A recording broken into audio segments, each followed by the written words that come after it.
बिस्मिल्लाहिर्रहमानिर्रहीम, अस्सलाम वालेकुम, वेलकम टू द बीनर सलीम शो। और बिल आखिर वो शाहकार आ गया जिसका हम सबको इंतज़ार था, और वो शाहकार है जी, वो एक ख़ूबसूरत शाहकार मीटिंग। यानी किस किस की मीटिंग? यानी परवेज़ इलाही साहब हैं, उसमें इमरान खान साहब हैं, और ये मीटिंग होती है जी सुप्रीम कोर्ट के फ़ैसले के आने के बाद। और उस मीटिंग का क्या अहवाल हुआ वो मैं सब आपको बताऊंगी। लेकिन इससे पहले कि मैं आपको इस मीटिंग का अहवाल बताऊँ, मैं आपको ये बता दूँ कि इमरान खान के आने वाले चंद दिनों के अंदर क्या क्या चैलेंजेस होने वाले हैं। सबसे पहले तो आप तारीख नोट कर लें, पकड़ें फटाफट पेन पेपर पकड़ें, और आपने तारीख नोट करनी है। 7 मार्च और 8 मार्च, ये दो ऐसी तारीखें हैं जो कि इमरान खान साहब के लिए मुश्किल होने वाली हैं। इमरान खान साहब पर बहुत भारी हैं ये तारीखें, और इसलिए भी भारी हैं क्योंकि ना सिर्फ उनकी प्रोफेशनल लाइफ इसके ऊपर डिपेंड करती है, बल्कि पर्सनल लाइफ तो 100% इसके ऊपर डिपेंड करती है। मतलब अब खैर इमरान खान साहब फील करें ना करें वो एक अलग बात है, लेकिन पर्सनली एक बहुत बड़ा धचका होने वाला है। और इसलिए भी क्योंकि पर्सनली वो एक ऐसी खातून को जानते हैं बुशरा बीबी के अलावा जो कि उनके बहुत ज़्यादा करीब हैं। वो खातून जो कि खान साहब के बहुत ज़्यादा करीब हैं बुशरा बीबी के अलावा, वो हैं जी द फेमस फ़रा गोगी साहिबा। अब फ़रा गोगी के हवाले से एक बहुत अहम पेशरफ्त आई है। अगर FIA ज़राए की माने तो वहाँ से हमें ये ख़बरें मिल रही हैं, क्योंकि फ़रा गोगी पाकिस्तान में नहीं हैं, वो मुल्क से बाहर हैं, तो लिहाजा ये डिसाइड किया गया है, जिसकी हुकूमत ने इजाज़त भी दे दी है कि जी फ़रा गोगी को वापस लाने के लिए इंटरपोल से रब्ता किया जाएगा। इस हवाले से जो पूरी कार्रवाई है वो शुरू हो गई है। उनको ना सिर्फ इंटरपोल से रब्ता करके पाकिस्तान वापस लाने की कोशिश की जाएगी, मगर ये जो पूरा प्रोसेस है इससे पहले उनको इश्तिहारी करार देने की भी जो तमाम तर प्लानिंग है वो कर ली गई है। और सिर्फ इश्तिहारी नहीं, रेड वारंट भी उनके ख़िलाफ़ जारी करने हैं। और केस मैं आपको बता दूं, उन पे केस है जी एंटी मनी लॉन्ड्रिंग एक्ट का। और ये जो केस है बहुत तगड़ा केस है। इसलिए बहुत तगड़ा केस है क्योंकि फ़रा गोगी के ऊपर बहुत ढेर सारे इल्ज़ाम हैं। उनके ऊपर रिश्वत लेने के इल्ज़ाम, पोस्टिंग ट्रांसफ़र्स जो हैं अपनी अपनी मर्ज़ी की लोगों के कराने के लिए उन्होंने ढेर सारे पैसे, करोड़ों की तादाद में रिश्वत ली है। इसके अलावा ज़मीनें शमीनें भी उन्होंने अपनी ली हैं। और बाय द टाइम जब पाकिस्तान तहरीक इंसाफ की हुकूमत पंजाब में थी तो तकरीबन 2 साल के अरसे के अंदर उनका जो बैंक बैलेंस है वो अरबों तक पहुंचा है। ये सिर्फ फ़रा गोगी साहिबा की बात है। तो लिहाजा मसला ये है कि जी अगर फ़रा गोगी साहिबा पर हाथ पड़ेगा तो उसके ताने बाने डायरेक्टली बुशरा बीबी एंड इमरान खान साहब, क्योंकि इमरान खान साहब के करीब सिर्फ 2 ही ख़वातीन है right now at this point, एक बुशरा बीबी और एक फ़रा गोगी। तो भाई ये पर्सनल लाइफ की तो धज्जियाँ उड़ने वाली हैं, क्योंकि जाहिर सी बात है जब घर तक बात पहुंच जाए तो फिर इंसान को कैसे सुकून आएगा। बिखरे हुए बाल होंगे, आंखों के नीचे हल्के पड़े होंगे, नींदें आनी नहीं है, ठीक है ना, तो मुश्किल हो जाती है। सिर्फ ये मुश्किल नहीं है। और तकरीबन 1 रोज़ पहले एक ऐसी खबर आई जो कि वैसे तो देखने में मामूली सी लगती है कि हाँ जी बाकी पॉलिटिशियंस के साथ भी ऐसे हुआ है, बलूचिस्तान में भी ऐसी कोई खबरें आ जाती है, सिंध से भी ऐसी आ जाती हैं, लेकिन पाकिस्तान तहरीक इंसाफ से ताल्लुक़ रखने वाले एक ऐसे शख्स हैं, एक ऐसे MPA हैं, एक ऐसे वज़ीर रहे हैं जिनका नाम है अब्दुल हई दस्ती साहब। उनके घर से कोई करोड़ों रुपए बरामद हुए, कैश, ठीक है।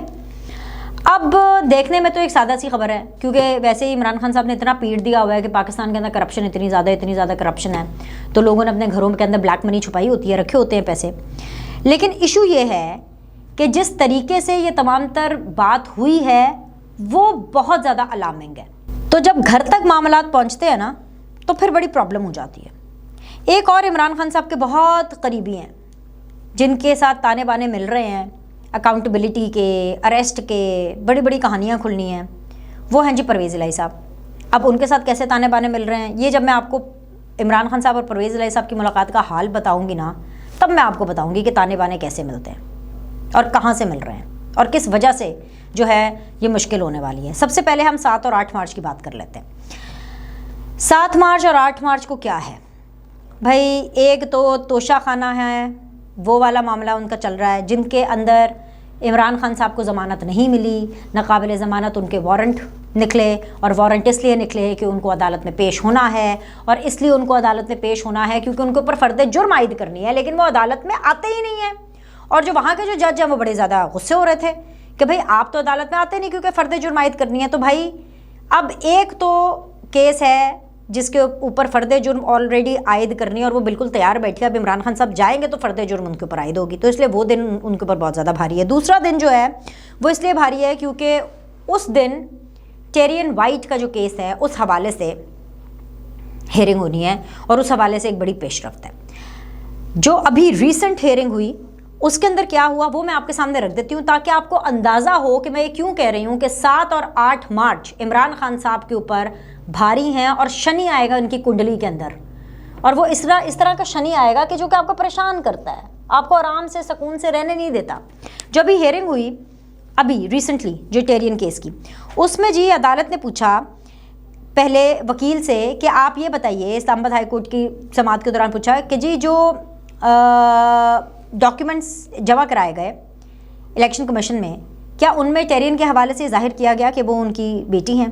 तो ऑफ कोर्स वकील ने जवाब दिया कि नहीं, उसमें जाहिर नहीं किया गया। तो अदालत ने पूछा कि अगर ये कहा जाए कि बयान हल्फी गलत था तो सुप्रीम कोर्ट के फैसले में ये चीज़ें वाज़ेह हैं। दूसरी बात जो अदालत ने की वो ये की कि आप ये बताइए वकील को कि गलत बयान हल्फी पर सुप्रीम कोर्ट के फैसले के तनाजुर में क्या नताइज हो सकते हैं। तीसरी चीज़ जो अदालत ने वकील को की वो ये कही कि भाई फैसल वाजा साहब का जो मामला है वो यहाँ से इलेक्शन कमीशन गया और फिर वहाँ से फैसल वाजा साहब जो हैं वो डिस्क्वालीफाई हो गए। अब ये जो तीनों पॉइंटर्स जो मैंने आपको बताए हैं पूरी इस रिसेंट समाअत में से, ये बड़े अलार्मिंग है। वो इसलिए अलार्मिंग है क्योंकि अगर अदालत ये इस्तफसार करे या अदालत इसके ऊपर अगर क्वेश्चन उठाए कि भाई अगर हम ये कहें कि ये बयान हल्फी गलत है, तो यानी कि एक बयान हल्फी जमा कराया गया जिसके अंदर टेरियन का जिक्र नहीं है, यू नो, तो ऐसे में ये इमरान खान साहब के लिए मुश्किल हो सकती है। और ये ऐसी वैसी नहीं, ये ठीक ठाक मुश्किल हो सकती है, क्योंकि जब वो फैसल वाडा वाली बात का हवाला दे रहे हैं ना कि फिर यहाँ से जब जिस तरह फैसल वाडा साहब का केस आगे गया था तो इलेक्शन कमीशन की डिस्क्वालिफिकेशन हुई, गलत बयान हल्फी के संगीन नताइज होते हैं और ये संगीन नताइज इमरान खान साहब को भुगतने पड़ सकते हैं। तो इसीलिए जो शनि है ना वो इमरान खान साहब की कुंडली में इस टाइम पर राज कर रहा है। तीसरी चीज़ जो बड़ी इंपॉर्टेंट है वो ये है, इमरान खान साहब जब जुडिशल कॉम्प्लेक्स गए तो उसी दिन 2 बड़े वाक़यात हुए। एक वाक़या ये कि जो जुडिशल कॉम्प्लेक्स के अंदर तोड़फोड़ की गई, दरवाज़ा तोड़ा, बदनज़मी की गई, उसके ऊपर भाई दहशतगर्दी के पर्चे हो चुके हैं उन तमाम लोगों के ऊपर जिनको आइडेंटिफाई किया गया है। और राना सनाउल्लाह साहब इसको लेकर के फुल टाइम छितरौल मूड में है, ठीक है, कि अब इनकी छितरौल करनी है। हर दफ़ा ऐसे नहीं होगा कि जी कभी पीटीआई जो है वो पीटीवी पे हमला कर दें, हैं, कभी जहां उनका दिल करे अदालतों के अहातों के अंदर आप जलसे करते हैं। चले अब जो अदालत के अहाते के अंदर हो रहा है वो तो चले जी, अब वो अदालतों की डिस्क्रिशन है कि वो क्या चाहते हैं या क्या उसको एड्रेस करते हैं, लेकिन अब राना सनाउल्लाह साहब को तो मौका चाहिए ना, और वो उनको अच्छा खासा तगड़ा मौका मिला और ऐसा वैसा मौका मिला, वो फुल टाइम छितरौल के मूड में है। तो भाई ये दहशतगर्दी के जो पर्चे हुए हैं ना, ये उन लोगों पे काटे गए हैं जिन्होंने जुडिशल कॉम्प्लेक्स के अंदर जो है तोड़फोड़ की है और बदनज़मी पैदा करने की कोशिश की है। दूसरा वाक़या जिस दिन इमरान खान साहब की यही चारों हेयरिंग थी, दूसरा वाक़या भी इसी से रिलेटेड है। वो ऐसा था कि इमरान खान साहब जब जा रहे थे तो गाड़ी से जाहिर सी बात है लोग नीचे गिर गए। जो लोग नीचे गिरे उनको चोटें वोटें आई, ठीक है, कोई इतनी सीरियस नहीं आई लेकिन सीरियस हो सकता था, लेकिन उनको चोटें वोटें आई। अब इशू ये है कि उनको पलट के पीटीआई वालों ने पूछा तक नहीं, हालांकि वो इमरान खान साहब की गाड़ी से नीचे गिरे थे, इमरान खान साहब के ही पीछे भाग रहे थे। उल्टा बहुत से जो नून लीग के सपोर्टर हैं उन्होंने उनका हाल दरियाफ्त किया। तो भाई वो बड़े शर्मिंदा से हुए कि हैं सानू तो पूछिया नहीं, पीटीआई ने तो सानू लत मार के उत्थे किया, क्योंकि इमरान खान साहब की गाड़ी आगे गई, रोका तक नहीं। एक होता है कि बंदा पीछे देख लेता है, शीशे में से देख लेता है, शीशा नीचे करके देख लेता है गाड़ी का। खैर जी, ये मामलात हैं। और अब आ जाते हैं जी हम उस मुलाकात पर और किस पर आना है हमने, जो करोड़ों रुपए निकल रहे हैं उस पर। अब आपने बड़ी दिल थाम के ये पूरी बात सुननी है, इसलिए दिल थाम के आपने सुननी है क्योंकि इस पूरी बात में ना किसी का दिल बहुत बुरी तरीके से टूटने वाला है। आधा तो पहले ही टूटा हुआ है, जो बाकी बच गया है वो भी टूटने वाला है। और वो हैं जी परवेज़ इलाही साहब। एक तो इमरान खान साहब के करीब है सियासी तौर पर, इसलिए करीब है क्योंकि जाहिर सी बात है अपने भाई को छोड़ के, अपनी पूरी फैमिली को छोड़ के, यानी कज़न ब्रदर मतलब भाई के बराबर ही हैं, पूरी फैमिली को छोड़ करके वो इमरान खान साहब के साथ में रहे, इस उम्मीद, इस आस पे कि भाई उनको तो सदर बना दिया जाएगा। अब इशू ये है कि परवेज़ इलाही साहब का दिल जो है वो पाश पाश बस होने ही वाला है, आधा तो टूट ही चुका है, क्योंकि उनका नोटिफिकेशन जो है इमरान खान साहब जारी नहीं कर रहे। अब जिस दिन सुप्रीम कोर्ट का डिसीजन आया ना, परवेज़ इलाही साहब अपनी तरफ से गए कि यार हूँ मैं जानना, इमरान खान साहब तो बड़े खुश गने हैं, क्योंकि उनको तो यही लग रहा है कि भाई इंतखाब बस होने वाले हैं और ये वो, तो मैं जाता हूँ। गए ज़मान पाक। पहली बात जो परवेज़ इलाही साहब ने इमरान खान साहब से की, जो ज़राए ने हमें बताई, वो ये की कि भाई उन्होंने कहा कि देखें भाई अब 1 हफ़्ते से ऊपर हो गया है, इतने दिन हो गए हैं, खान साहब आप तो नोटिफिकेशन तो निकालें ना, मेरे सदर का नोटिफिकेशन तो निकालें। वो तो गूगल वालों ने भी अब मुझे सदर लिख दिया है, लेकिन आप नोटिफिकेशन तो जारी करें। अब इमरान खान साहब ने इसका जवाब क्या दिया होगा, सोचें, बड़ा प्रिडिक्टेबल सा जवाब था, लेकिन मैं बता देती हूँ। इमरान खान साहब ने इसका जवाब दिया कि ओहो चौधरी साहब आप फिक्र ना करें, मेरे जो असल में सीनियर लीडर्स हैं ना, ये जैसे जेल से आते हैं हम इनकी ज़मानतों का प्रोसेस शुरू कर रहे हैं। कौन से लोग? शाह महमूद कुरैशी, कौन से लोग? असद उमर, कौन से लोग? आज़म स्वाति, समझ रहे हैं, कौन से लोग? वलीद इकबाल। खैर वलीद इकबाल से तो चलो पता नहीं उन्होंने इतनी मुशावरत करनी है कि नहीं करनी, लेकिन शाह महमूद कुरैशी, असद उमर एंड आज़म स्वाति, खैर मुशावरत तो इन तीनों से भी नहीं करनी, खान ने तो अपनी मर्ज़ी करनी है, लेकिन भाई उनको लटकाने के लिए, परवेज़ इलाही को झांसा देने के लिए, गोली देने के लिए तो उन्होंने इन्हीं का नाम ले आना है ना, कि भाई ये बस आ जाए, जेल से वापस आ जाए। जैसे ही बस ये जेल से वापस आ रहे हैं तो इंतखाबात में पहले जाने से पहले ये आपका नोटिफिकेशन हम कराएंगे, क्योंकि एक दफ़ा ना हो जाएगा, मसला कोई नहीं है, लेकिन एक दफ़ा ना ज़रा उनसे डिस्कस कर लें, ठीक है। ये गोली चलाई है उन्होंने। अब जब इमरान खान साहब ये कहे ना कि जी इससे बात करनी है उससे बात, तो बस आप समझ जाएँ कि मामला लटक गया। दूसरी चीज़ जो परवेज़ इलाही साहब ने इमरान खान को कही, उनको बताई, उनको कंसर्न बताया, और वो ये थी कि मोहम्मद खान भट्टी साहब तो आपको याद है ना, जो परवेज़ इलाही साहब के फ्रंट मैन थे। परवेज़ इलाही साहब के टाइम के ऊपर वो प्रिंसिपल सेक्रेटरी भी रहे हैं, मतलब परवेज़ इलाही साहब के फ्रंट मैन थे, हर चीज़ मोहम्मद खान भट्टी किया करते थे। आपको पता है मोहम्मद खान भट्टी को उठाया गया छापा मार के, वो हालांकि लाहौर में, पंजाब में नहीं थे, लेकिन फिर भी वो जहाँ पर भी जा रहे थे, जहाँ पर भी थे, लोगों को पता चल गया, उन्होंने उनको उठा लिया, धर लिया। अब उनसे इन्फॉर्मेशन निकल रही है। अब जो इन्फॉर्मेशन जो उनसे निकल रही है वो ये है कि जी अब्दुल हई दस्ती साहब हैं, उनके घर के अंदर कोई करोड़ रुपए पड़े हुए हैं। कौन से करोड़ रुपए पड़े हुए हैं? वो वाले करोड़ रुपए पड़े हुए हैं जो पंजाब के अंदर जब वोट ऑफ कॉन्फिडेंस का मामला था, तो जो पैसे वैसे लिए दिए गए, कुछ लोग वादे के ऊपर आए, कुछ पैसे लेकर के आए, कुछ लोगों ने अपना काम बताया, कुछ लोग टिकट के वादे पे थे, तो भाई ये पैसे वैसे दिए होंगे उस मद में किसी को क्या, दस्ती साहब को। तो बस फिर क्या था, वो इन्फॉर्मेशन मोहम्मद खान भट्टी साहब ने दी, और ये पहली इन्फॉर्मेशन है, और उसके ऊपर कार्रवाई हुई और उनको धर लिया गया। अब परवेज़ इलाही साहब ने ये वाली बात भी इमरान खान साहब से की कि देखिए जी अब भट्टी को धरा गया है, और जो मोहम्मद खान भट्टी साहब है उनका मतलब टॉर्चर कर रहे होंगे या उनसे इन्फॉर्मेशन निकलवा रहे होंगे, जैसे भी है, तो अब ये मामला जो है ना ये बढ़ेगा।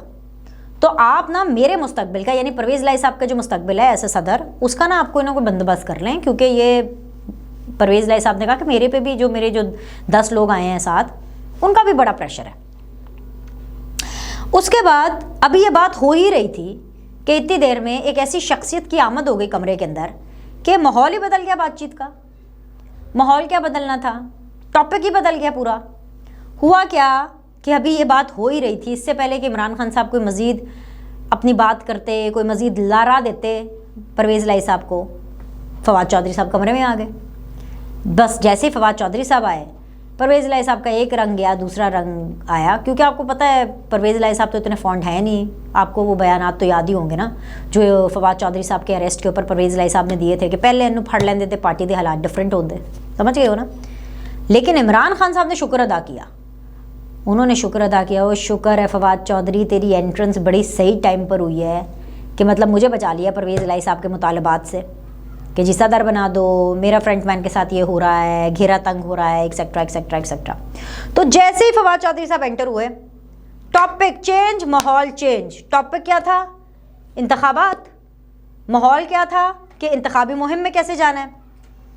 और फिर इमरान खान साहब ने फ़ौरन कहा कि भाई मैं सबको कह रहा हूँ, सब अपने हलकों के अंदर वापस जाए। सब अपने अपने हलकों का रुख करें और इंतखाबात की तैयारी करें। तो भाई ये पूरा अहवाल है कि किस तरीके से इमरान खान साहब जो हैं वो लोगों को गोलियां दे रहे हैं लारे वाली गोलियां, और इन रिटर्न वो कहते हैं ना जो आप करते हैं वही आपके साथ होता है। तो इन रिटर्न इलेक्शन के नाम पर भी अभी पीटीआई को लारा ही मिल रहा है, क्योंकि 9 अप्रैल को तो इलेक्शन होने नहीं है। तो जैसे नई डेट आएगी वो लारा ही होगा इमरान खान का, क्योंकि बेसिकली तो इमरान खान को अर्ली इलेक्शन चाहिए और जनरल इलेक्शन चाहिए, नेशनल में इलेक्शन चाहिए, और उसके लिए इमरान खान को मिल रहा है लारा। लाइक करें, सब्सक्राइब करें। आपसे अगले द बीनर सलीम शो में मिलते हैं।